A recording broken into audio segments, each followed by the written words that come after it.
listen, I need all of you to say a prayer to me, whatever God you worship, Jesus, Allah, Garfield, pray to them all for me.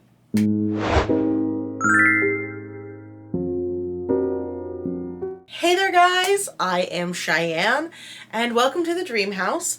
This is where normally we do a little craft project to distract us from the horrors and keep us from having a mentee bee. But honestly, the project that I am doing right now might be the cause of my next mentee bee. So for many years here in Las Vegas, I have been a member of a charity group called Critical Care Comics. It is a cosplay-based charity group where for the most part we go and visit children in hospitals and other various places as superheroes just to kind of like lighten their day. I've been in CCC for nearly 10 years now, and the mission has expanded so much. It started with just going to hospitals in costume, bringing kids comics, sometimes toys, and now we have a scholarship. We have been able to do so much for people. It's so incredible, and it is a cause that is very near and dear to my heart, and I have met some of my closest friends from it. Now, with that being said, in the last few years, I have been in kind of what I've been calling like reserve mode. I don't go to as many events as I normally did in the past, just because I have been so busy with work, and also my transportation situation is a little different. I can't necessarily just jump up and go, even if I do happen to have a day off. But when they need me for something, when they need coverage, or when they specifically need one of the characters I portray, then I show up. And this week, this coming Saturday is Free Comic Book Day. It is Tuesday as I'm filming this. I got a message from our president, who's also our Spider-Man, Michael, who I love to pieces. He is one of my dearest friends. He messaged me on, I believe, Saturday or Sunday, and asked me if I would be able to come in and help fill some of the holes in the Free Comic Book Day programming. Because for Free Comic Book Day, we end up at basically every comic book shop in Las Vegas. We have a pretty large group of heroes, but there's only so many of us, and we can only be so many places at once, right? And I said, absolutely, no problem, I got you. Because if Michael asks me for something and I am able to do it, I'm gonna do it. Today I don't have work, I have to drop my husband off in the morning, but that's not gonna be that big of a deal. And then I stopped and thought about it, and I realized that the costume that I would normally wear for Free Comic Book Day, it needs some work. So I've got like 3 days to get it together. So my two main characters that I portray for Critical Care Comics are Shuri from Black Panther and Starfire from Teen Titans. A lot of you, if you know me from anywhere else on the internet, then you know about Starfire. Starfire is a character that I have had a very like close bond with for basically my entire life. I have cosplayed multiple versions of her. I have I have signed George Perez comics over there. I've gotten to meet Hayden Welch. Like, it's a very big deal for me. And specifically for Critical Care Comics, I largely do the Teen Titans Go variation of the character, because that's the variation that most little kids know, right? If you are a small kid and you know the Teen Titans, you probably know them from Teen Titans Go. And also, I'm just gonna leave this in here right now. If you are a Teen Titans Go hater, I don't know what to tell you. I think it's funny. I think it's fun. Like, is it the same as the original series? Is it as special to me? No, but I think it's fun. I think it's cute. I started watching it as I started doing events with Starfire, because little kids would be like, Starfire, do you remember the time you hung out with the Powerpuff Girls? Do you remember the time that you met Beetlejuice? I needed to be able to know what they were talking about, right? And I have had a couple of variations of this costume over the years. There are things about it that have changed. There are things about it that have stayed the same. The current version of the costume that I wear, I made myself during the lockdown in 2020. And for the most part, the costume itself has actually held up quite well. I'm very pleased with it. It has little shorts. It has a midriff cover section, so we never have to worry about like modesty issues. It is a pretty sturdy costume, but there are a couple of things about it that desperately need an upgrade. So the first thing is I am much more heavily tattooed than when I first started wearing this costume, and it's a character who has bare arms, so I need tattoo covers. So I have ordered some like caramel, as much as I hate using that word to describe my skin tone, spandex. That should be here tomorrow. I'm just going to make myself a little shrug situation, and then that'll be handy because then I can also wear that for Shuri, because neither of them should have a tattoo of a serial killer on their arm or a horror movie character, but I do now. And I, for the most part in cosplay, I don't really cover my tattoos up. I don't see them as that much of a hindrance. I view it as like, you know that it's me, right? But when it's events with children, that's a different ballgame. So that's number one. But that I'm not that concerned about. I can crank that out really easily. Two other things. First off, oh, my armor. Oh my God. The armor pieces that I currently use for Starfire, the charity ordered them for me on Etsy several years ago. I chose these ones specifically for kind of a fun reason. And that is it. I mean, I say that, you can't even really see it on camera. But I ordered these because you can kind of see it on this one. The gems have LEDs in them, so they light up and they glow. And it was a very common thing for little kids to kind of grab at them like they were gonna do something. So I thought that was really fun. I'm not gonna say what Etsy shop these are from, because even from when they first got here, obviously they've had a lot of wear and tear since 2020. But even before that, I was never super happy with these. The foam is not sealed in a lot of spots, and I mean, listen, if I had made them myself, whatever, but because the charity paid for them, it really upset me that it was kind of a subpar quality, but I used them for several years. I painted them, I touched them up, but at this point, like, this is falling apart. These are, the gauntlets are starting to tear. So I'm just kind of like at my wit's end with these. The real problem, the real nemesis of this is, so you can't judge me too harshly for the condition this is in, because it's been through a lot, and also it's just, I moved and a lot has happened, okay? My Starfire wig is in terrible, terrible shape. Just horrific shape. Like, look at that. So this needs to get fixed so badly, and I would really like to make new armor pieces. So let's talk through what we're gonna do. And I have like 2.5 days to do this. And not even really that, because I have a day job. So really I have like 2 afternoons to try to do this. All right, first, the wig.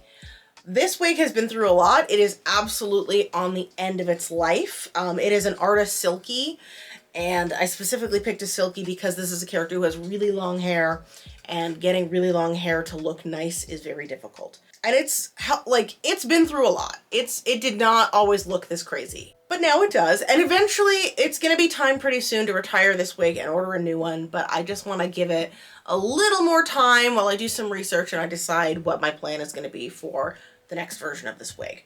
So my current plan is to wash it really well, detangle the entire thing, which is gonna take me so long.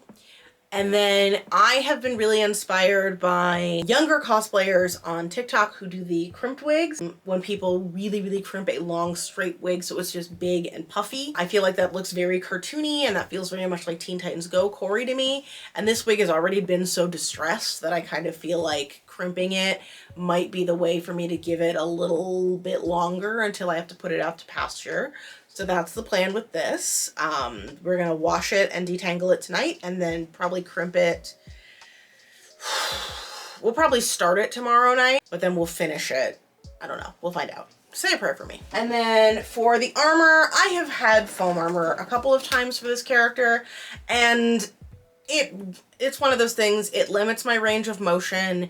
It has a couple of things that I'm not super fond of, and I thought about it, and I'm just gonna make a leather one for my next set. My next set of armor pieces are just gonna be leather. I was able to find some silver pleather on Amazon that I could get shipped in a day, which is why we got this.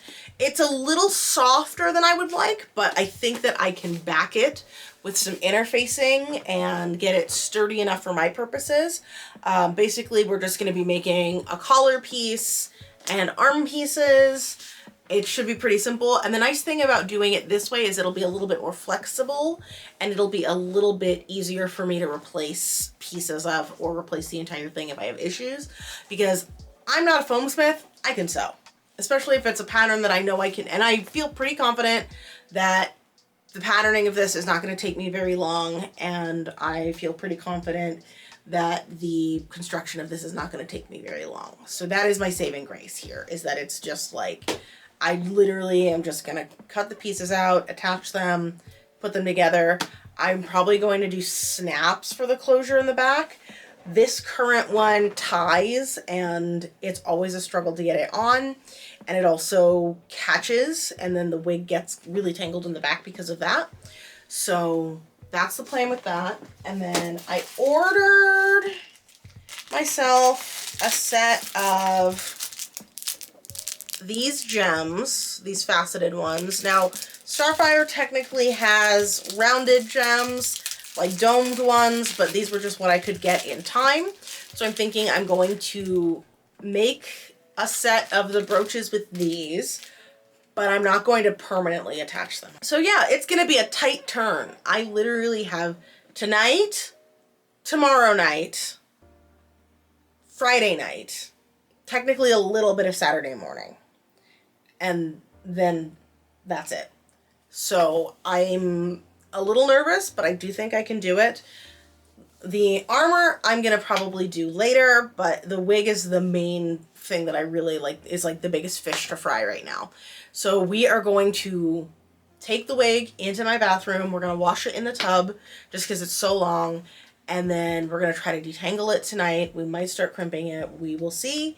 So let's go make that happen. So just for reference, this is the before. I realized I should have done that earlier. It's not horrible from the front, but like... Okay, so we rolled up our sleeves and got to work. Like I said, the first thing that we are going to do is wash the wig. We're using my tub because this wig is so long. I'm using a Tide Pod, and the first thing that I try to do is I try to get the water as hot as I possibly can. And I start by just kind of agitating the wig, sort of letting it move around in the water with the detergent, just to try to get some of that dirt and stuff agitated out of it. I will also scrub if there's any spots that are extra grubby, and just kind of try to get it clean the same way that you would wash your hair. I do try really hard not to scrub in a way that's going to cause more tangles. And I always try to be careful about how I rinse it out. You see that I'm doing more of a pulling method than like a big scrunching, because I don't want to scrunch any more tangles into the wig. And then once I'm feeling like it's pretty clean, I'm going to drain that water out, and then I try to just rinse it out to make sure there's no leftover detergent or any leftover dirt or anything like that. And because this wig is so long, we're also going to try to condition it. So we're also going to soak it in fabric softener once I've gotten all of the dirt out of it. People debate on whether fabric softener does anything for wigs or not, but I don't know. It feels like it makes a difference to me, and I figure it doesn't hurt anything, so I like to do it. Then from there, it was time to get her all detangled. Going on with Paige right now. I just need to sit her down and have like an actual. He still has hair. I will enjoy it. You know, but And you can, and I'm filming, but you can talk because this is just going to get like sped up. Of course. So yeah, for any really long detangling, I will move out into the living room. I watched a bunch of WWE Divas with my husband this night, and it took a long time. The real trick to this, I feel, is just to try to go in very small sections. I also use a pet brush to work on my detangling. In my experience, it's been really helpful. Okay, so she's fully brushed out. You can see, like, the top isn't too terrible, but then look at how absolutely crazy and dried out the bottom is. I really think that just doing a full crimp on this is going to be the best thing for it, in terms of just giving it a little bit more life. But it is currently 10:36 at night, and I have to be at work tomorrow by like 8 o'clock. So we will crimp it tomorrow. Bedtime. Yes. Say hi. Hi. Good night. Good night. Day 2, it was time for crimping. Same situation as detangling. I tried to go in very small sections because I wanted everything to be super duper crimped and really fluffy. One thing that I have learned from people is when you are doing a crimped wig, if you don't want those crimper marks in, you have to brush it as soon as you take that crimper off of it. Like the second that it is out while the hair is still hot. You want to brush those crimps out then, because then you get that slightly more uniform shape. You do still have a little bit of that crimper texture and the fluffiness, but I don't mind that. I think it looks really nice. Honestly, sometimes I think it looks a little bit like brushed out black girl hair, which I always love. So this is the technique I did for my Sailor Moon wig and a couple of other things.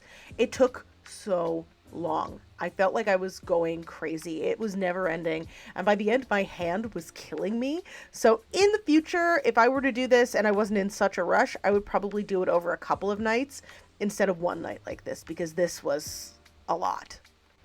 And then from there, the wig needed to get teased. Now, cartoon Starfire's bangs are really, really large and cartoony. So to get that effect, I backcombed the heck out of these bangs in a bunch of small sections and then crimped them and then sprayed them. And it took a lot of work, but once you do that, it's more like sculpting than actually doing hair. So it was really convenient for me to try to get this really big cartoony shape, to just go in really small sections and really tease the heck out of it, crimp the heck out of it. I basically just like beat this wig into submission is what it felt like. But by the end, I was really happy with how the bangs came out. So I think it worked out in the end. Then once everything was crimped the way that I wanted, I just took all of that bang hair and curled the ends under with a straightener and brushed everything into place and sprayed it with basically an entire can of Got to Be Glued. These bangs are rock solid. I'm pretty sure I could wear this wig in a hurricane and the front would not move at all, which is exactly what I want. I want it to be really sturdy. I want it to be something that I can take off after a visit, throw in my closet, grab before the next event, and I don't have to do a ton of work to try to bring it back to life, because otherwise it was just, I had to brush it out after every visit and it was not worth it in the long run. This is way more sustainable for what I need to do with this wig. And here's the finished product of the wig. It's not perfect, obviously, but considering what it looked like before and considering that I made this transformation on it in 2 evenings, I'm really, really proud of it. In the future, I would like to do something similar with a newer wig, but I think that I would like to go in and finesse the bangs a little bit more, maybe finesse the bottom a little bit more, but overall, considering where it was, I'm super proud of this. I think it looks great. Okay, I did something different with my hair today, and why do I feel like I kind of look like Velma Kelly in Chicago? Which is great for me. I love a f***ass bob. I've been enjoying having a f***ass bob. That's all I'm saying. But anyway, Free Comic Book Day is tomorrow. I have to be at the event at noon. It is currently 7 p.m. at night. And I still have to make all of my armor pieces and my tattoo sleeves.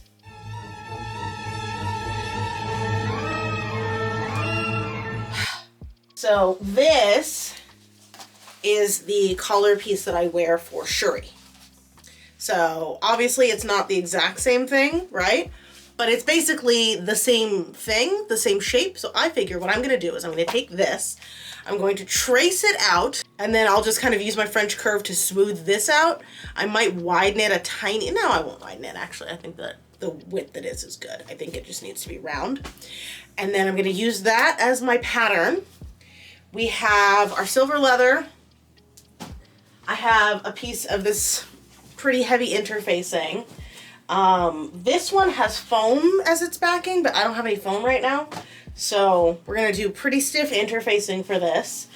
And then I have this size little faceted gem that we're gonna use for the hand one.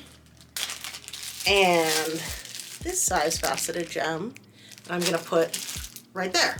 Now, again, Corey's gems are domed, whatever. The plan is just to get this going because we don't have a lot of time to around. So let's get going. And from there we got started. I actually traced the color onto pattern paper first, just because I knew I was going to want to make some changes on it.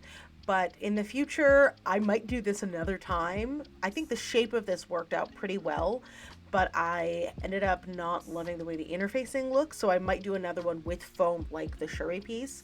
But I have this pattern piece still, so that's really nice and handy. The stiff interfacing probably would have worked if I was using a stiffer fabric, but because the leather I had was a little bit soft, they both ended up a little bit softer and mushier than I would have wanted, but we had one night, so I didn't really have time to quibble about it too much. I traced the interfacing one that I had already made when I cut it out of the leather, and I left a good bit of extra around it because basically the plan was just to fold it over the edge of the interfacing and hem it that way. I think that worked out pretty well because I've done this before, but it did end up a little bit softer than I would have wanted. And around these really hard curves, I just clipped it to make sure that it would go the whole way around. And I'm using my quilter's clips to keep everything down so that I don't get pin marks and everything. The method of this was successful. I just don't think these were the materials. So I might make another one in the future. Then I actually had a great idea for the arm armor, which is that I decided that I was going to make it and sew it to my tattoo cover sleeves so I wouldn't have to worry about them moving down or rolling or anything like that. I decided to use the fingerless glove pattern from Cat Cow Drag Patterns on Etsy as my base for this. I've done them where they're not fingerless gloves because technically Corey's aren't fingerless gloves, but I knew this was something that I could do pretty easily, and if they are holding on to the bottom of my hand, or the top of my hand, my fingers, then they're not going to slide up or flip up or roll around or anything. And at the end of the day, this costume isn't just about accuracy, it's also about being functional for events where I am running around with small children. So we're making some concessions to form to make sure that function is going to work the way that we want. And then for the tattoo covers, I am using a bolero top pattern from Pattern Couture on Etsy. I wanted to do a bolero specifically because I didn't want to have to worry about anything sliding down. This way, they're anchored on my shoulders. I don't have to worry about the tattoo covers slipping. I don't have to worry about the arm pieces slipping. Basically, the armor and the sleeves are one piece. They are not going to move around. It's underneath of the dress and the chest armor, so you're not really going to see it, but it's just going to make sure that nothing shifts around in an inconvenient way. Next up, I put the bolero pieces together per the instructions for the pattern. It was pretty simple.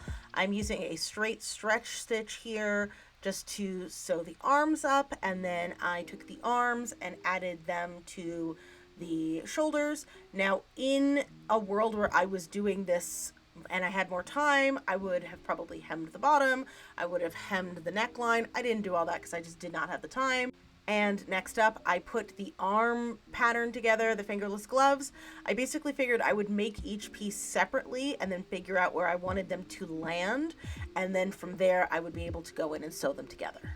Once the fingerless gloves were made, I put them on and then glued the gems on just so I could make sure that they were in a spot that made the most sense on my hands. Again, eventually I might replace these, but I think that the idea of this really worked. Next up, I started on the collar piece. Because I was using a faux leather, it was pretty sticky. Since I didn't have a Teflon foot, I was having a lot of trouble with it, so I decided that it was time for me to do the real basic solution, which is I just took some tracing paper and I sandwiched that between the fabric and the foot, and it glides like butter. It's so much easier, and because it's a really thin paper, afterwards all you have to do is tear that paper away and you don't have to worry about the issues. Now, if you have a Teflon foot, do that instead, but if you don't, this is a nice quick fix. And the collar was just starting to look like a big silver expanse. It needed some dimension, and often Starfire's collar piece will have a line going through it partway through. I decided that I was going to approximate that by sewing on some silver elastic that I had, just kind of treating it like a trim piece. I think the idea was good, but I might look for a different trim in the future. Then from there, all I had to do was add my gem, and we needed our neckband. So I measured out my neck, figured out about how high I wanted that to be, and I just sewed a quick little band with a little bit more of the interfacing and some of the leather. And then I just had to marry those two pieces. I used super glue just to attach them together. Okay, it is 1 a.m. I have to be up at 7 to take my husband to work so I can go to this event. And now my camera's... We did it. At least good enough for tomorrow. It's definitely not my favorite version of the Starfire neck armor that I've ever made. It's very simple, it's very basic, but it's not falling apart. So I'm calling that a win. It does still need closures. I will do that in the morning. I, in the past, have put Velcro on the back of these, but that has a tendency to snag the wig. So I'm actually thinking I'm going to do snaps instead. That feels like it might be a slightly easier way for me to put it on myself.